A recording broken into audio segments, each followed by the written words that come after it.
Hey everybody, welcome to the first episode of Let's Fix Live.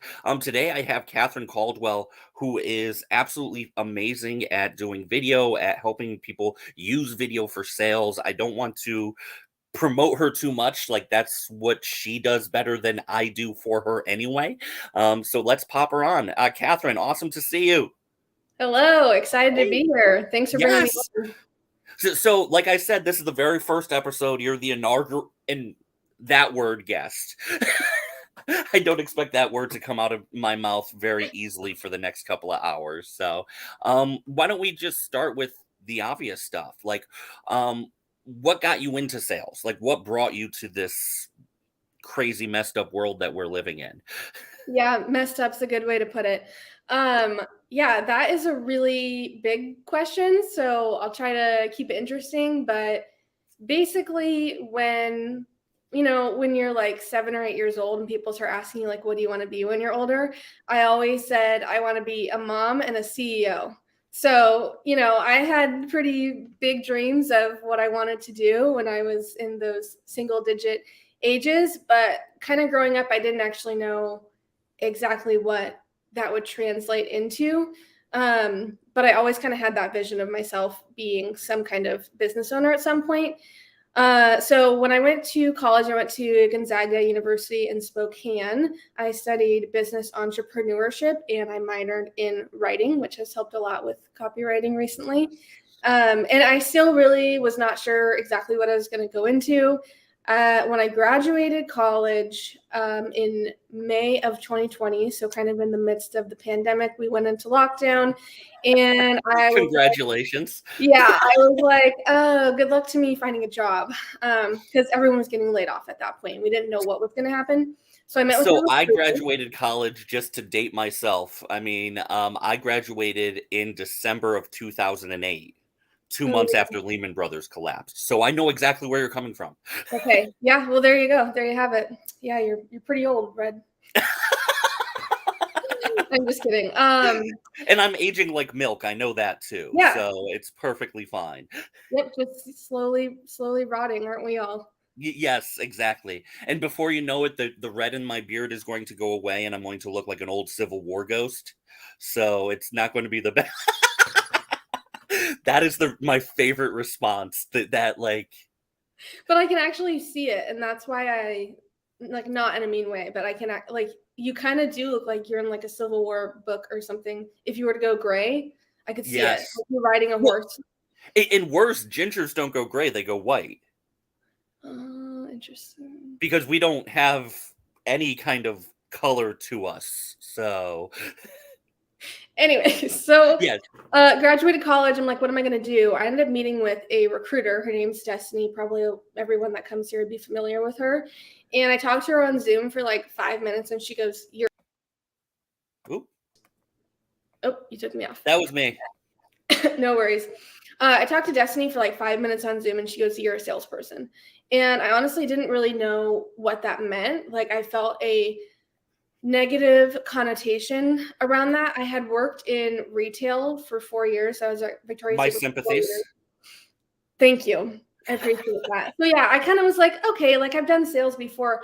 I didn't know even what B2B sales was. I didn't really know like what software really was capable of. Like it seemed like this abstract situation to me. I didn't know what cold calling was. Like I'd heard people talk about it, but it always had this negative connotation around it. So I was like, well, Destiny says I'm a salesperson. I guess I am. I'll try it out. And I guess she was right, because I got my first SDR role. I worked at a consulting firm. They did sales strategy consulting, and I was the first SDR hire they ever had. And so I was kind of working in my little silo. And yeah, I mean, I don't want to get off track. So what specifically, like, do you want me to touch on more there? Or No, I just kind of wanted your story. Like, and I'm actually excited for you because the goal of being the mom and the CEO, you're halfway there. yeah, halfway. Yeah. So what brought about Catch Solutions? And I'm going to actually put a link up right now. Thank you. Yeah, interesting question. So when I was in the SDR seat, I wasn't doing as well with like cold call connect rates. So like if I could get on a cold call, I would usually book a meeting, but it was hard to get the connect rate, which everyone's familiar with. Cold email, you know, hit or miss. And so my boss was like, why don't you try this like video prospecting thing? And I'm like, what's that? And obviously, just like anyone else, I was super scared. I was prospecting to like CRO, VP of sales, so like higher level executives. And I was like, they're gonna make fun of me. I don't know what I'm doing.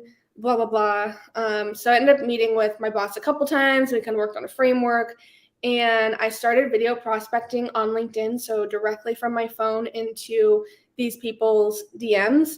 And the response rate was insane. Like just quick responses, such positive responses.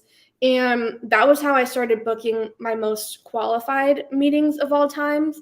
And that's when we started kind of seeing like the actual ROI of my position and that like I deserve to be in that role. Then from there, I was doing all the video stuff, and I actually got recruited out of that organization into an education technology firm. And I've had a lot of people over that year that I was an SDR reach out to me and say, you know, seems like you're killing it. You should be our SDR. Like people were trying to churn me out all the time. But I didn't see the point of leaving one SDR role to another one. No. So it wasn't until someone reached out to me in the ed tech space and they said, you're killing it as an SDR. How does being an AE sound to you? And then I was like, oh, okay, now someone's speaking my language. So I ended up moving out of that role into the account executive role, where I learned obviously about closing a deal and having $1 million per quarter quota over my head. Like it was a lot. It was awesome. I had a killer boss. She kind of is like the epitome of like boss lady and mom. So definitely an inspiration to me. And at that point, it was really interesting because I sold into education technology for almost a year. And during that point, I was still getting responses to DMs from my previous role on LinkedIn. Did I say that? Yeah. Okay. Yeah. So VPs of sales and CROs were still reaching out to me like a year later, like, hey, the video you sent us was really good. We you know, you're not in that company anymore. We're not interested in it anyways, but we would love if you could come in and coach our team on how you're sending these videos. So I just quickly kind of put a program together, kind of like a guest speaking session type of thing, where I would go into these SaaS companies and teach an hour or 2 hours or whatever the case is on video prospecting. And weirdly, people were getting really good results from it. So it was actually not weirdly, definitely not weirdly. Well, you know, when you first are starting kind of a side gig and you have that imposter syndrome. So I was kind of thinking, and maybe this will hit home with a lot of people, but I'm thinking like, how can I be like a source of impact for someone else? So when people started reaching out to me that they were actually seeing results from my guest speaking sessions, that was really awesome.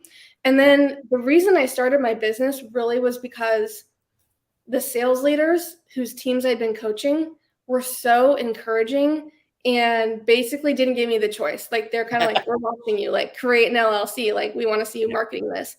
So at this point, I'm working full-time in education tech, and I am running my side gig. So usually like after the workday ended, I would be doing some trainings for people. And there's a lot in the background, like figuring out self-employment taxes and scheduling and finances and what to charge people and how to do all of it, getting all these systems set up. And without oversharing, I was experiencing a lot of health issues just due to stress. I know a lot of people have that happen. You get overwhelmed and you're not taking care of yourself as much. And so I was having these horrible health issues. And basically, I was at a make or break point where I was like, I can't do both of these. And I couldn't see myself stopping the side gig to continue working full time because I knew that wouldn't take as much off my plate as I needed. I kind of had to have that realization of like, I can't work full time right now. I'm so sick. Yes. So I left my full-time job and everyone was super gracious about it and supportive of me. And this is like the real deal. I had maybe like 2 or 3 months of savings. I didn't have a lot of support really from anyone else except like a few close people in my life, and just thought, I'm going to try this. I Yeah. have a lot of people in my network. So if it goes absolutely terrible, then I think I could find a different job within a month or two. Yeah. If the savings run out and all that. So it definitely was, like, everyone always asks me how I knew when to start my business. And the answer is just like, definitely, I did not know. Like, you never know in life. No. And people always say, "Oh, hindsight's 2020." No, it's not, because I mean, I don't have any answers still. Like, I don't know what's going to happen next month. I don't know what's going to happen to me But tomorrow.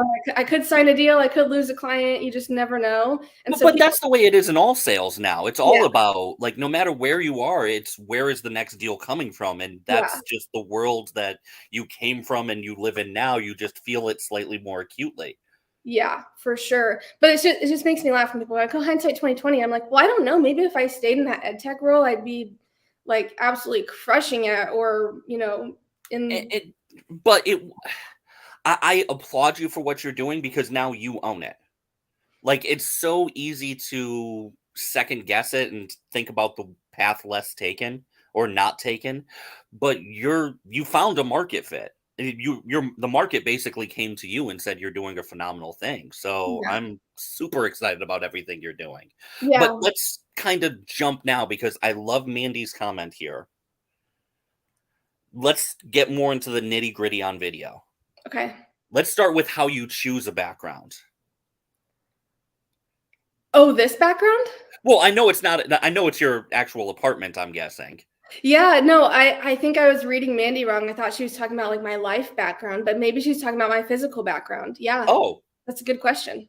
yeah, yeah, I read it 2 different ways too, but yes, Yeah, let's but talk let's about get into the, more tangible stuff for people. yeah, So, yeah, yeah. We let's talk talked about my about background. actual So background. yes, yeah, we talked about my background. Now we'll talk about my background. Yeah, so I think what a lot of English is people a pain, isn't it?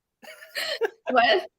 English is a pain, like, too It many of is. these words mean too many drastically different things. It's tough. I Mhm, think a lot of people that have experience in video prospecting will tell you that your background is not the make or break. Like, the way you look, the way you talk may make or break. But we'll get yeah, into that. But kind of your background and like appearance and all that stuff is really overthought right now in the video world as people are getting into it.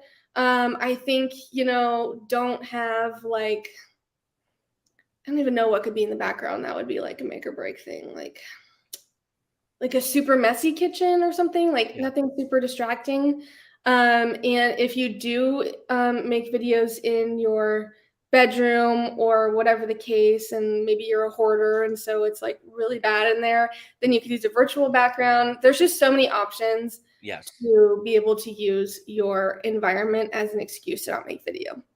And, like, this background that I have, this picture, it was a on sale canvas from Michaels for, like, I think it was 20-25 bucks. And Yep. then this is like Marvel wallpaper that I ordered off of Amazon for Yeah. another 20 bucks. So this plus it works as sound dampening too because it's canvas. Yep. So don't overthink it. Don't spend a ton of money. You don't need to go and rent out locations or anything. Yep. I mean, even a $20 canvas backdrop is perfectly fine, or paint a wall. Go Yep. and find one of those off colors at Home Depot for $5 and paint a wall. Yep. Yeah, So, exactly. Yeah, I think it's less about how you look or appear and more about what you say. I would say I usually am filming on my phone, and then the one thing that can help, like if it's a more foggy day or if I'm wanting to be standing up and moving around in my videos, it's this hmm from Amazon. And it's pretty much a savior in any kind of lighting SOS, like emergency.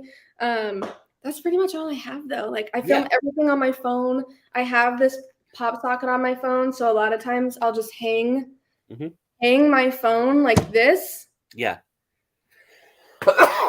Because And my wife has the pop socket too, and the biggest thing is not overcomplicating things. yeah, Like almost every phone nowadays, every modern phone shoots in 4K, and you don't even need it in 4K. 720 is fine for most people. yep, I mean, exactly. you probably don't remember the cathode tube TVs that we used to watch TV on, but I don't. no, I remember. So now to make me feel even older, the TV in my house had the dial still. Oh, okay. Wow. Yeah. Yes, with wood paneling on the outside to make it look like fine furniture. Oh, yeah, of course.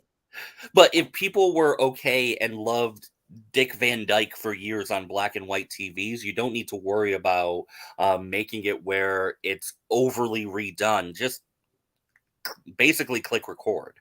Yeah, I almost think the overthinking around video prospecting and backgrounds and environment is like an excuse not to do it. And like Yes. everyone wants to have an excuse to not do video. And I just don't believe in most of them. Why do you think that is? Because you've talked to people very granularly about this topic. What is the biggest hesitation to it all?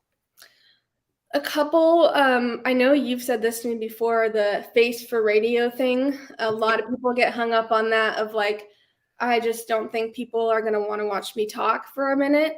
I my ideology around that is just always like, who cares? Like, Yeah. who no one cares what you look like, honestly. Like, you're the one that cares what you look like the most. So, Mhm. and everyone has their little thing. Like, every time I record a video, I notice how crooked my nose is. Like, everyone has something that they don't like. So it's just kind of like, who cares? We just got to move on. It's also probably someone you would never meet in real life. Like, if you send an embarrassing video to a CEO, they're probably not going to show it at like their Thanksgiving dinner. Like, look at this No. idiot. So, like, no one cares. And then the second thing that really holds people back from video is the efficiency standpoint. Okay. So people get really caught up in how long it takes to send video because they're, getting their studio set up and they're doing their research and their personalization on people. And then they're hitting re-record 80 million times because they didn't get it perfect. So that's all stuff I coach to of like, how can we use a framework to be repeatable? How can we personalize quickly and at scale and know exactly what we're going to say to every single person so we Mhm. don't have to redo it 80 times, and also how to hit send even when you didn't do it perfect. Those imperfections actually make people like you more. Yeah. Like one of the best responses I've gotten with my sales course is I would actually put not quite subtitles, but I'd put these little captions whenever I'd mess up because Yeah. it was 3 hours of me like going through the whole course. I would mess up and I'd make fun of myself, and people loved that because I wasn't taking myself overly too seriously. Yeah, So if you exactly. mess up, own it. Yeah, for sure. I've booked meetings where I just completely fumble my words. I've booked meetings when I'm on a walk, holding my camera out. I just had a client book a meeting while he was on the bus on his way to work. Mhm. So it's really like there's just no excuse. No. There's no reason not to try it. If you can leave a voicemail, you should be able to shoot a video. Yeah. That's the way I look at it, and it's probably the exact same script. The only difference you may wanna do from a personalization standpoint, I love the little whiteboards, like little 8 by 10 whiteboards, and you could just Yeah. write, "Hi, Jimmy," on it, Yep. and Yep. that's enough personalization to get somebody's attention, and the Yeah. open rates on something like that versus a cold email with a wall of text, it's a massive difference. Yep. Yeah. So, It's what just about, right off like, the top. I wanted to talk about more the like, so the barrier to entry is so much lower than people want it to be, like believe it to be. Yeah. What are the results when they get past that? That's the thing about video, and there's no trying to think of the right wording. There's no like automatic results. Yeah. And so that's always something I'm mentioning to sales leaders in discovery calls is like, I can only do this for you if people are bought in and they're very diligent and they're going to do the But work you're that I supposed to assign them. fix everything now and make things magical. Right. Yep, that's the hope for people. But that's what I do have to really hone in on is that it's not magic. Like No. people are going to have to do the work. So I usually have people do 5 videos a day. Yes. And eventually they will get so good at the 5, it will only take them about 30 minutes. And then they're going to want to start doing 10, because once they see the results, they're going to think to themselves, like, why am I cold calling? Like, why am I doing this call block when the responses are so much better? I'm not saying not to multi-thread, and I can get into that later, of a really Yeah. good like video to cold call situation in your sequence. Yeah. But yeah, that's the nuance with video, is like there's no automatic way to do it. So you do have to do the manual work and put effort in. And from there, I send 5 videos a day. I usually get 2 to 3 responses. So I'm just going to go on But the lower end. that's a 40 to 60% response rate. Yeah. So I always try to stay on the lower end because it sounds hard to believe. So, 40% reply rate. And that's me sending directly through LinkedIn natively. Mhm. So just recording on my phone, sending on LinkedIn, people's notification pings. There's me waving at them, and then they watch. Yeah. So Enrico came up with a really great question. So when you're sending, first of all, do you send them normally text video? Do you send them email? Like what what tool do you use? Like how do you get them to find the video? Yeah, if I'm using email, it's really important to make sure that you're not going to spam initially in the first place. So Mhm, you're going to want to send your kind of initial outreach email first. mhm. And then your second touch point can be a reply to that first email. And that's where you'll embed the video. So you can use a tool like Vidyard or Loom or all the different ones that there Yeah. are now, and embed the URL. There'll be like a little GIF or Mhm. GIF. We can argue about that too, but there'll be a little No, we GIF. can't. It's GIF. Okay, cool. No, no, There'll be no, a we little can't argue about that. That should be long done cool. now. Awesome. So there'll be a little GIF of you waving or with your whiteboard or whatever you want to do. I think phishing emails are a little bit obvious at this point, so I'm hoping that's not gonna Yeah. really stop people up as much. But I like to do, so you get to title your video when you're using Vidyard or Loom or whatever. You get to title it. So I'll usually put like first name, this made me think of you, or Mhm. something like that. So it's a little bit intriguing, rather than like first name, want to book 15 minutes, question mark, like something like that. Like I want to say something a little bit intriguing so that the person would be like, why did Katherine think of me? It's kind of weird, like I'm gonna Yeah. watch it. And then in the body of my email, I will probably just do the subject line kind of similar, like first name, thought of you when I read this, something kind of whatever, short, passing. And then in the email, I'd just say like, hey, first name, was listening to your podcast from last week and had this thought for you. And then Yeah. you can go into your video of, what about the personalization made you think of that person? And the personalization, I think, is a big key to it because you have to take the time to know the customer in order to send something that you thought of them. Yeah. So, like listening to their podcast, following their posts, whatever, sending a article that they've used, like mimics something that they talk about a lot, like anything like that. I think is a big thing. Don't just use this as a mass strategy. Don't just send 5,000 videos. Um, I'd much rather say pick 150 people and stay in touch with them. Yep. You know, Yeah. you're not, you can't personalize 5,000 videos a month. You can't. No. And you can't always personalize 150. Like a lot of times there's not going to be something that really stands out about someone that would make you reach out. Like they just Mhm. are on your lead list. And so you have to reach out. So that's when the like lost in the wilderness. I coined that from Jake Dunlap. He was a former CEO of mine. Yep. He always taught me that the lost in the wilderness kind of tone. So I'll use that a lot. So if I'm saying like, hey, Red, thought of you, but I can't really think of what I thought of you for, I'll use that tone of like, hey, Red, not sure how often you get videos like this, but I noticed you founded Broken Salespeople and it made me think of this kind of thing. So kind of just using that tone to make you feel like it's very one-to-one. Yes. I'm not trying to say like trick someone, but I'm saying that kind of tone Yeah. can kind of take you really far. So what so I loved the cadence that you said. Like you send the initial email to make sure that you're not going into spam. and then you send the first email with the video on it. What kind of scripting do you use on that video? Yeah, so I have a framework for all my videos.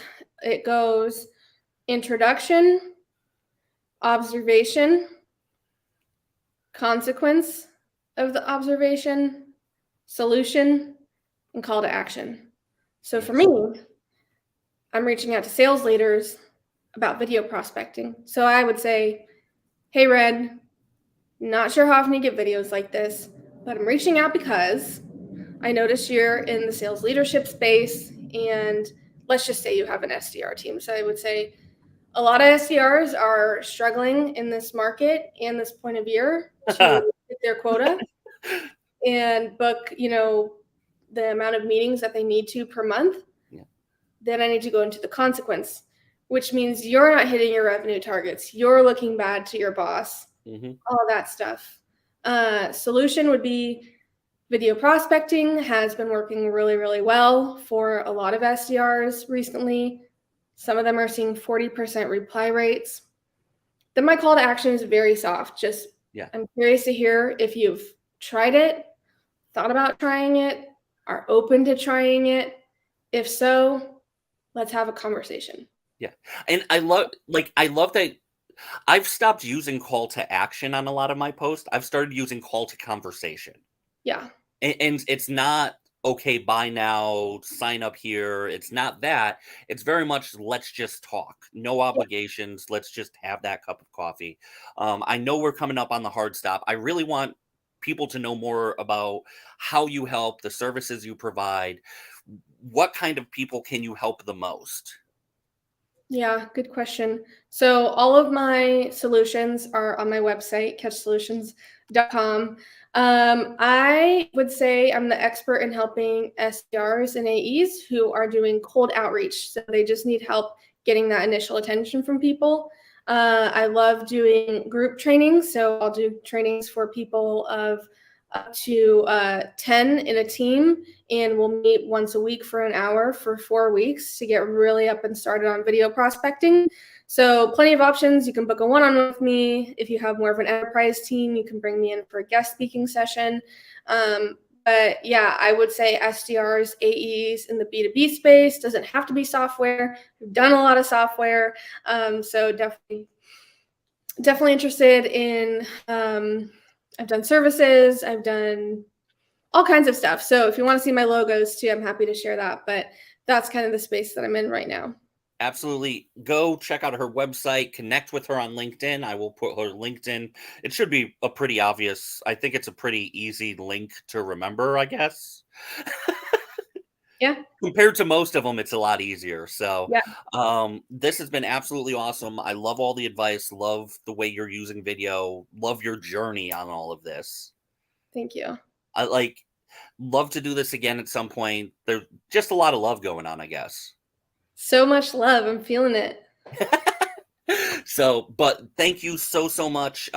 This has been great. Anything else that anybody needs, go to catchsolutions.com with a K.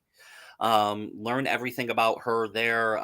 Book a seminar, a 4-week training with her, and see your cold calling do so much better than what it is now. Yep, let's get you on video, people. Yeah, thank you everyone that joined or is going to watch this later. Happy to answer questions. You can slide in my DMs, check out my website, but I'm always happy to help people, and I'm always on LinkedIn. So thank you everyone, and thank you Red for hosting me. This was super fun. All right, thanks so much. I'll talk to you guys soon.